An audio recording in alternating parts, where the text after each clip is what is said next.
Okay, let's unpack this. Imagine landing back in the States after even a quick trip overseas. Huh? You walk into a restaurant, maybe this trendy spot everyone raves about for its Pacific Northwest cuisine, and suddenly all you're craving is like a plate of rice and beans. Right, or maybe you're driving down the interstate Yeah? and you find yourself scanning the median for cows. Like, that's completely normal. Yes, exactly. Or, and this one really gets me, you have to consciously stop yourself from waving, like really enthusiastically at every single car you pass. For fear of getting pulled over for, what was it, second-degree excessive friendliness. That's the one. It sounds comical, but it really highlights something, doesn't it? It really does. What's fascinating here is how even a brief immersion in another culture can so quickly rewire our internal settings. These little moments of disorientation, they really spotlight the profound yet subtle ways our experiences shape what we expect and how we react to the familiar. Absolutely, and that's exactly what we're diving into today, reverse culture shock. We all sort of know about the bumps when we're trying to adjust to a new culture, right? But it turns out that coming home can be just as disorienting, sometimes even more so. And even after a pretty short trip, maybe just a week or so. Which is kind of surprising, isn't it? You'd think returning to what you know would be easy, seamless. It would. But our source material today, it's based on some personal reflections from someone named Leon Green after several short-term mission trips to Honduras, plus some broader insights into this whole re-entry shock thing. It paints a much more nuanced picture. So we're looking at real firsthand experiences, actual feelings from someone who's been through it. Exactly. And if we connect this to the bigger picture, it really underlines that culture shock isn't just about, navigating unfamiliar customs or languages. Right. It's about the fundamental impact that any significant cultural immersion has on our internal compass, our sense of normal. So the reverse part just means we find ourselves out of sync with the culture we thought was our default setting. That's it. Suddenly home feels a bit foreign. Okay, so the mission for this deep dive is to really get our heads around the surprising experience of reverse culture shock. We want to maybe validate those feelings if you've ever felt a bit weird coming home, and hopefully offer some clarity on why this happens and maybe some ways to navigate it. All drawn from Leon Green's insights and the general understanding of this phenomenon. Yeah. And for someone like you listening in, always keen to quickly and thoroughly expand your understanding, this is a great chance to explore a less obvious side of travel and cultural exchange. It raises that immediate question, doesn't it? Yeah. Why does coming back, something we often really look forward to, sometimes feel so off? Leon Green's initial experiences give us some really concrete examples to start with. Absolutely. Let's look at his initial observations. Beyond those amusing cravings and looking for cows on the highway, Okay. he talks about the routine questions people fire off when you return. How was your trip? Did you have fun? What did you do? What did you see? Are you going back? The drill. Yeah, the standard debrief. Exactly. And he admits that his initial replies were pretty standard, too. It was great. Yeah. Yes, really good. Worked on a construction project, saw some amazing scenery, definitely hope to go back. Oh, wait. But he felt a real disconnect. He said those answers felt too glib, too superficial for what he'd actually experienced. That's telling, isn't it? That gap between the expected, polite back and forth and the much deeper, often way more complicated reality of what was actually lived. Yeah, the trip clearly had a huge impact on him that those casual questions just couldn't touch. Does that disconnect sometimes lead to feeling like you can't really connect with people back home anymore, at least for a while? That's a crucial point. Yeah. It can absolutely contribute to that feeling of being out of sync, yeah. So what did you want to say? Well, Green goes on to elaborate on what he wished he could convey. He felt the experience was genuinely life-changing, not just for the people in Honduras, but for his team, too, even the ones who'd done this kind of thing before. Yeah. He describes a radically altered outlook on what truly matters. A shift towards prioritizing the eternal over the immediate. Okay. He even reflects on realizing that while resources were limited there, nothing essential was lacking. That they always seemed to have exactly what they needed when they needed it. Both tangible stuff and inner strength or support. It felt like real provision. So is that about realizing we have maybe an overabundance of non-essentials here, or is it more appreciating the ingenuity and community you find elsewhere? That's a great question. Probably a bit of both, I imagine. Yeah. He also shares this really poignant detail. Yeah. They asked the people in Honduras to help them build a small house. which just speaks volumes about the connections they formed, right? Right. And a sense of ongoing commitment. Definitely. It wasn't just a fly-in, fly-out thing. Not at all. And then he tackles that "did you have fun" question head on. Ah, yes. The fun question. And his response is so powerful. He basically says, look, seeing a child suffering from malnutrition, or someone in pain without basic medical care, or just the sheer scarcity that's not fun in the way we usually mean it. No, of course not. But he argues the more relevant question is, was your trip rewarding? Yeah. And to that, his answer is an emphatic, unwavering yes. That distinction is so important, isn't it, between fun and rewarding? It really is. It underscores that truly meaningful experiences, especially those involving hardship or service, they often bring up this whole spectrum of complex emotions that go way beyond simple enjoyment. Right. It's not always pleasant, but it's deeply impactful. Exactly. So with all these powerful, maybe unsettling feelings swirling around, it makes perfect sense that reverse culture shock is a genuine thing. A recognized phenomenon, yeah. Yeah. Even after short trips, as our source emphasizes. And it even lays out, what, 4 distinct stages of reentry shock? So it's not just a random jumble of feelings, there's a pattern. Apparently so. The source offers a kind of framework for understanding how we tend to process this return. Okay, what does that look like? Well, it describes an initial phase of disengagement that's sort of mentally preparing to return to U.S. culture even before you physically leave the other place. Makes sense. Checking out a bit. Then comes euphoria. That first rush of excitement and relief when you're actually back home.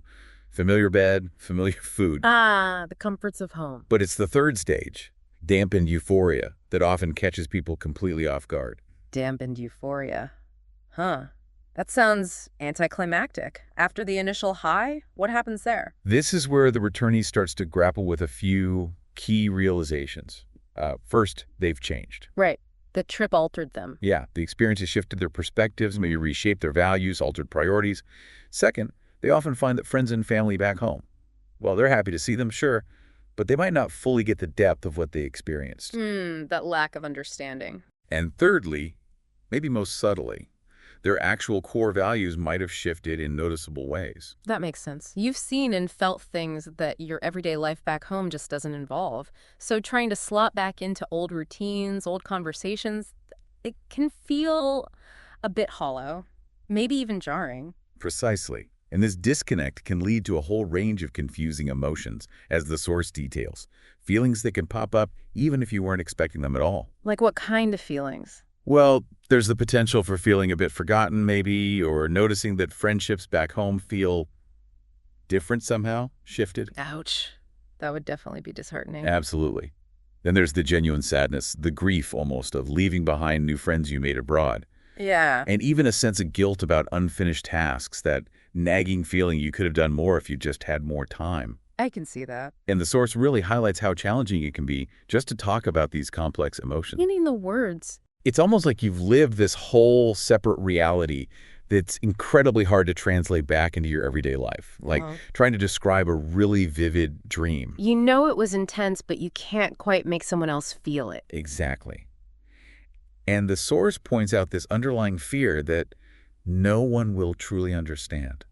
The effort, the work, the sacrifices, the poverty you saw, the conditions, those really intense emotions. That feeling of isolation, even when you're surrounded by familiar people and places, must be incredibly tough. It sounds incredibly isolating.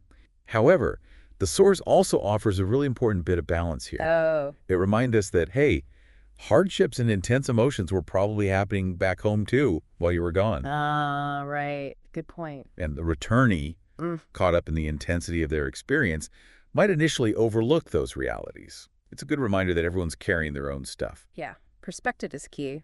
Now, one of the really striking things in Leon Green's reflection, and something I think a lot of travelers might recognize, is that changed perception of your own culture when you get back. Yes. The source highlights several common perceptions. Feeling that the U.S. is maybe overly materialistic, perhaps less focused on spiritual things. A sense of a perceived lack of global awareness here. Maybe some ignorance about major world issues. Things that really stand out in contrast after being somewhere else. Exactly. Yeah. Especially somewhere with fewer material comforts, perhaps. And that specific example, the breakfast cereals, being totally overwhelmed by the sheer variety in the supermarket. It's such a vivid and relatable image. It perfectly captures that sensory overload and the feeling of just excess. Yeah. Like, wait, did we really need 50 kinds of Cheerios before I left? It's a powerful illustration of how profoundly your perspective on even the most mundane, everyday choices can be altered by seeing different ways of life. Totally. The source also notes developing a newfound appreciation for just basic material needs and a real concern about how we use resources here. Like water usage or food waste. Exactly. Things you might not have thought twice about before, but now they seem really obvious, maybe even wasteful. And the tricky part is, those new concerns might not be shared or even really understood by friends and family who haven't had that same experience. Which could definitely lead to some awkward moments, right? Right. You're suddenly timing your showers and everyone else is just watering the lawn for an hour. Uh-huh. Exactly. Yeah. Or commenting on leftovers being thrown out. Right. The source also gets into some of the internal shifts and changes in social dynamics that can happen. Okay, like what? Well, there might be a tendency to develop a bit of an intolerance towards people who don't seem to have that same level of mission zeal that you feel you've gained. Oh, interesting. That could be tricky. Like you feel you've seen something important and you struggle when others don't seem to get it or prioritize it. It's a natural reaction maybe, but potentially isolating if you're not careful. It comes from having a deeply impactful experience. Sure. There's also the potential for feeling a real sense of loss regarding the intense camaraderie you felt with the mission group. Ah, yeah. That shared purpose. Exactly. Once everyone scatters back to their own families and lives, that powerful sense of connection and shared mission can be hard to replicate in just, everyday routine. I can imagine. And then there are the more personal internal struggles. Like difficulty concentrating on normal tasks. Your mind keeps drifting back to the experiences, the people you met. Daydreaming about Honduras instead of focusing on that spreadsheet. Pretty much. The source mentions feeling preoccupied, maybe seeming a bit distant or even moody to the people around you.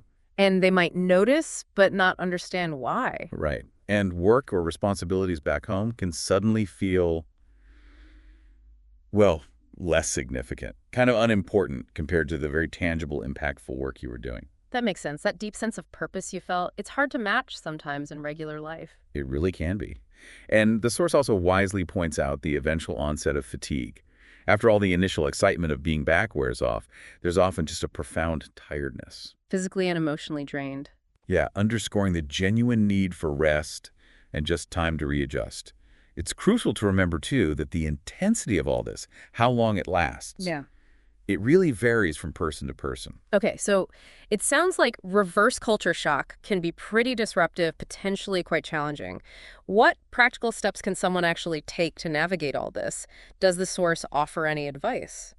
Thankfully, yes. It outlines some really helpful coping strategies. And the very first one may be the most crucial. What's that? Just acknowledging it. Recognizing that these feelings are real, they're valid, and actually pretty common. Don't just dismiss it or think you're being weird. Okay, step one. Validation. What else? Actively talking about your feelings and experiences. Find understanding family members or friends. Even if you feel like they can't fully grasp the depth, just sharing can help. Yeah, getting it out. And consciously re-engaging with life back home. Get back into your routines, your hobbies, connect with your social circles again. It helps provide a sense of grounding. That makes perfect sense. You can't stay completely lost in the memories forever. You have to actively participate in your current reality, right? Exactly. And staying connected with your fellow mission team members, if possible. That's another really important one. Ah, because they do get it. They were there. Precisely. They can offer a unique level of understanding, empathy, and support because they shared so many of the same experiences. Good point. Any other strategies? Seeking out opportunities to share your experiences more widely, maybe at your church or a community group, or even just informally. How does that help? It can be really therapeutic, actually. It helps you process what you've had through, and it might also educate others and broaden their perspectives a bit. Okay. The source also rightly emphasizes that readjustment just takes time. So practicing patience with yourself through the whole process is absolutely essential. Don't expect to feel normal overnight. Be kind to yourself. Yes. And finally, it encourages intentionally integrating the experience into your future plans. What does that mean? Well, maybe it involves planning future mission trips, or maybe finding ways to apply the lessons you learned, the perspectives you gained to your current job or your life right here at home. Make it part of who you are now. That's really practical advice. And Leon Green's personal story about coming back from his first longer trip, it really brings this into focus, doesn't it? It really does. He mentions being typically a pretty quiet person. Right. But when he got back, he apparently talked nonstop for 2 solid hours to his wife. Wow. 2 hours straight. Yeah, and she was understandably quite surprised by this sudden outpouring. It just shows the profound internal shift that can happen. And how it can manifest outwardly in unexpected ways. Absolutely. And it also highlights how vital it is to have supportive, understanding people around you during that readjustment period. For sure. And the source wraps up with such a resonant quote, that clever twist on Yogi Berra. Ah, yes. Even when it's over, it's not over. It really emphasizes that the effects of these kinds of intense experiences are long-lasting, doesn't it? It does. And that the process of readjusting to your home culture is often an ongoing journey, not just a switch you can flip the moment you land. It becomes part of your story, part of who you are. That's a very powerful takeaway. It serves as a reminder that these significant experiences become integral, and integrating them back into our home lives isn't always immediate or straightforward. So, to kind of bring it all together, the core takeaway here seems to be that reverse culture shock is, well, it's a very real thing. Real and multifaceted. And it can significantly affect you when you return from being abroad, even after a relatively short trip sometimes. Absolutely. Those feelings of disorientation, the emotional shifts, the altered perspectives you might experience, they're completely normal and valid reactions. You're not imagining it. And it's important to remember that understanding this isn't just relevant for people who travel internationally. How so? Well, it can also be incredibly valuable for their friends, their family members, their colleagues back home. Ah, right. To help them understand what the person might be going through. Exactly. It can foster greater empathy and equip them to provide the understanding and support that returnees might need, even if those needs aren't always, clearly spelled out. That's a really great point. Helping the support network understand is key too. Okay, so here's something to really chew on as we wrap up. Right. Our source reminds us, every Christian is called to missions. The only issue is where you've been called. Now, if you take that idea and think about how even seemingly ordinary stuff, engagements within your own community, your daily life, could be seen as a form of mission, however you define that for yourself. Okay.